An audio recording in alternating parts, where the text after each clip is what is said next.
ಆತ್ಮೀಯ ರೈತ ಬಾಂಧವರಿಗೆ ರಮೇಶ್ ಶುಗರ್ ಮಾಡುವ ನಮಸ್ಕಾರಗಳು. ಆತ್ಮೀಯ ಬಂಧುಗಳೇ, ಅತಿವೃಷ್ಟಿಯಿಂದ ಸಾಕಷ್ಟು ಬೆಳೆ ಹಾನಿಯಾಗಿ ರೈತ ಕಂಗಾಲಾಗಿದ್ದ. ಆದರೆ ಈ ಭೀಮಾ ನದಿ ನೋಡಿ ಹತ್ತಿ ಹೊಲದಲ್ಲಿ ಬಂದಿದೆ. ದಯವಿಟ್ಟು ಸರ್ಕಾರ ಕಣ್ಣು ತೆರಿಬೇಕು. ಇವತ್ತಿನ ದಿನ ರೈತ ಸಂಕಷ್ಟದಲ್ಲಿದ್ದಾನೆ. ಬೇಸಿಗೆಯಲ್ಲಿ ಬೇಕಾದ್ರೆ ಒಂದು ಹನಿ ನೀರು ಸಿಗಲ್ಲ. ಉಜ್ನಿಯವರು ಒಂದು ಹನಿ ನೀರು ಬಿಡಂಗಿಲ್ಲ. ನಮಗೆ ದನ ಕರಿಗಳಿಗೆ ನೀರು ಇರಂಗಿಲ್ಲ. ಆದ್ರೆ ಮಳೆಗಾಲದಲ್ಲಿ ಮಾತ್ರ ಉಜ್ನಿ ಡ್ಯಾಮ್ನಿಂದ ಸಾಕಷ್ಟು ಪ್ರಮಾಣದ ನೀರು ಇಲ್ಲಿಗೆ ಹರಿಸಿ ಇವತ್ತು ನಮ್ಮ ಬೆಳೆ ಎಲ್ಲ ಸರ್ವನಾಶ ಆಗಿ ಹೋಗ್ತಾ ಇದೆ. ಕೂಡಲೇ ಜಿಲ್ಲಾ ಉಸ್ತುವಾರಿ ಸಚಿವರು ಮತ್ತು ರಾಜ್ಯದ ಮುಖ್ಯಮಂತ್ರಿಗಳು ಎಚ್ಚೆತ್ತುಕೊಂಡು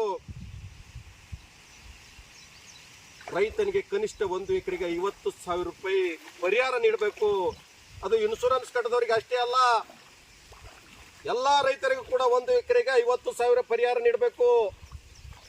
ಯಾಕಂದ್ರೆ ಇವತ್ತು ರೈತ ಬೆಳೆ ಮೇಲೆ ಸಾಲ ಮಾಡಿ ಸಾಯ್ತಾ ಇದ್ದಾನೆ. ಬ್ಯಾಂಕಿನವರು ಪದೇ ಪದೇ ಮನೆಗೆ ಬರ್ತಾ ಇದ್ದಾರೆ. ರೈತ ಇವತ್ತು ಸಾವಿನ ದಾರಿ ಹಿಡಿಬೇಕಂತ ಇದ್ದಾನೆ. ಯಾಕಂದ್ರೆ ಮುಂದೆ 1 ವರ್ಷ ಜೀವನ ಹೆಂಗ್ ಮಾಡಬೇಕು, ಹಿಂದಿನ ಸಾಲ ಯಾವ ತರ ಮುಟ್ಟಿಸ್ಬೇಕು. ಆ ಕಾರಣಕ್ಕೆ ಇವತ್ತು ರೈತ ಸಾವಿನ ದಾರಿ ಹಿಡಿದು ತನ್ನ ಪ್ರಾಣವನ್ನು ಕಳೆದುಕೊಳ್ಳುವ ಸ್ಥಿತಿಗೆ ಬರ್ತಾ ಇದ್ದಾನೆ. ಆ ಕಾರಣಕ್ಕಾಗಿ ಜಿಲ್ಲೆಯ ಉಸ್ತುವಾರಿ ಸಚಿವರು ಪ್ರಿಯಾಂಕ ಖರ್ಗೆ ಸಾಹೇಬ್ರು ತಾವು ದಯವಿಟ್ಟು ಎಚ್ಚೆತ್ತುಕೊಂಡು ಬರೇ ಕೊಡ್ತೀವಿ ಅನ್ಬೇಡ್ರಿ. ಮೊನ್ನೆ ಮುಖ್ಯಮಂತ್ರಿಗಳು ಬಂದಾಗ ನಾವು ಪರಿಹಾರ ಕೊಡ್ತೀವಿ ಅಂತ ಹೇಳಿದ್ರಿ. ಆದ್ರೆ ಯಾವಾಗ ಕೊಡೋದು ಸ್ವಾಮಿ? ದಯವಿಟ್ಟು ಕೊಡಿ. ಯಾಕಂದ್ರೆ ನಾವು ಬೆಳೆನೇ ನಂಬಿ ಸಾಲ ಮಾಡಿದ್ದೀವಿ. ಇವತ್ತು ಅತಿವೃಷ್ಟಿಯಿಂದ ಬೆಳೆ ಹಾಳಾಯ್ತು. ಈಗ ಭೀಮಾ ನದಿ ಪ್ರವಾಹದಿಂದ ಬೆಳೆ ಹಾಳಾಯ್ತು. ಮತ್ತೆ ರೈತ ಯಾವ ತರ ಬದುಕಬೇಕು? ಈ ಜಿಲ್ಲೆಯಲ್ಲಿ ಈ ರಾಜ್ಯದಲ್ಲಿ ರೈತ ಬದುಕಬೇಕೋ ಬೇಡ? ತಾವು ಕೂಡಲೇ ಮುಖ್ಯಮಂತ್ರಿಗಳ ಮೇಲೆ ಒತ್ತಡ ಹಾಕಿ ಕಲಬುರಗಿ ಜಿಲ್ಲೆಯಲ್ಲಿ ಅಷ್ಟೇ ಅಲ್ಲ, ಯಾವ ಜಿಲ್ಲೆಯಲ್ಲಿ ಅತಿವೃಷ್ಟಿಯಿಂದ ಭೀಮಾ ನದಿ ಪ್ರವಾಹದಿಂದ ಬೆಳೆ ಹಾನಿ ಆಗ್ಯದ ಆ ರೈತರಿಗೆ ಕೂಡಲೇ ಪರಿಹಾರ ಕೊಡುವ ಕೆಲಸ ಮಾಡ್ರಿ.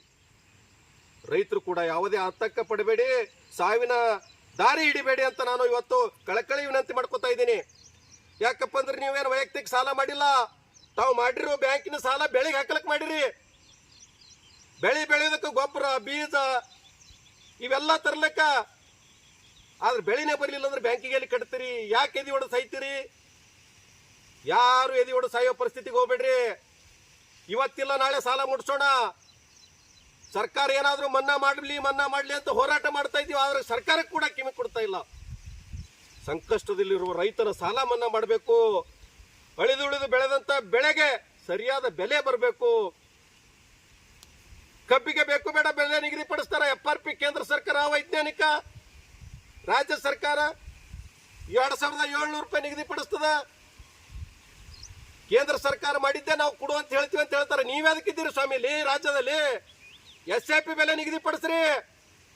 ಕೇಂದ್ರ ಸರ್ಕಾರ ಮಾಡಿದ FRPನೇ ನೀವು ಕೊಡ್ಸಂಗಿತ್ತಂದ್ರ ಈ ರಾಜ್ಯದಲ್ಲಿ ಸಂಕಷ್ಟದಲ್ಲಿರೋ ರೈತರ ಪರಿಸ್ಥಿತಿಯನ್ನು ನೋಡ್ತೀರಿ ನೀವು.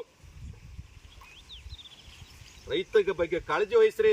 ಕಬ್ಬಿಗೆ ಕೂಡ ಸರಿಯಾದ ಬೆಲೆ ನಿಗದಿಪಡಿಸ್ರಿ. ಯಾಕಂದ್ರೆ 1 ಟನ್ ಕಬ್ಬಿಂದ ಸರ್ಕಾರಕ್ಕೆ ಕನಿಷ್ಠ 3,500 ರಿಂದ 4,000 ರೂಪಾಯಿ ಲಾಭ ಇದೆ. ನಮ್ಮ ಕಬ್ಬಿನಿಂದ ಉತ್ಪನ್ನ ಆಗುವ ಎಥನಾಲ ಸ್ಪ್ರೀಟ್ ತಯಾರಾಗಿ ಮದ್ಯಕ್ಕೆ ಕನ್ವರ್ಟ್ ಆಗಿ ಮದ್ಯದಿಂದ ಎಷ್ಟು ಲಾಭ ಇದೆ ಸರ್ಕಾರಕ್ಕೆ, ಅದನ್ನು ಲೆಕ್ಕ ಹಾಕಿಕೊಡ್ರಿ. ಆ ಕಾರಣಕ್ಕಾಗಿ ಈ ರಾಜ್ಯದಲ್ಲಿ ಸಂಕಷ್ಟದಲ್ಲಿರುವ ರೈತನ ಸಂಪೂರ್ಣ ಸಾಲ ಮನ್ನಾ ಮಾಡಬೇಕು. ಈಗೇನು ಅತಿವೃಷ್ಟಿ ಭೀಮಾ ನದಿ ಪ್ರವಾಹದಿಂದ ಏನು ಬೆಳೆ ಹಾನಿ ಆಗ್ಯದ, ಬೆಳೆ ಪರಿಹಾರ ಕೂಡಲೇ ಕೊಡ್ಬೇಕಂತಕ್ಕಂಥದ್ದು ಈ ನಮ್ಮ ರಾಜ್ಯ ಕಬ್ಬು ಬೆಳೆಗಾರ ಸಂಘದ ವತಿಯಿಂದ ಜಿಲ್ಲಾಧ್ಯಕ್ಷನಾಗಿ ತಮ್ಮಲ್ಲಿ ಸಂಪೂರ್ಣ ಪ್ರಮಾಣದ ಮನಪೂರ್ವಕವಾಗಿ ವಿನಂತಿಸಿಕೊಳ್ತೀನಿ. ಯಾಕಂದ್ರೆ ರೈತರು ಸಂಕಷ್ಟದಾಗದರ, ಎಚ್ಚೆತ್ತುಕೊಳ್ರಿ. ಪರಿಹಾರ ಶೀಘ್ರ ಬಿಡುಗಡೆ ಮಾಡ್ರಿ.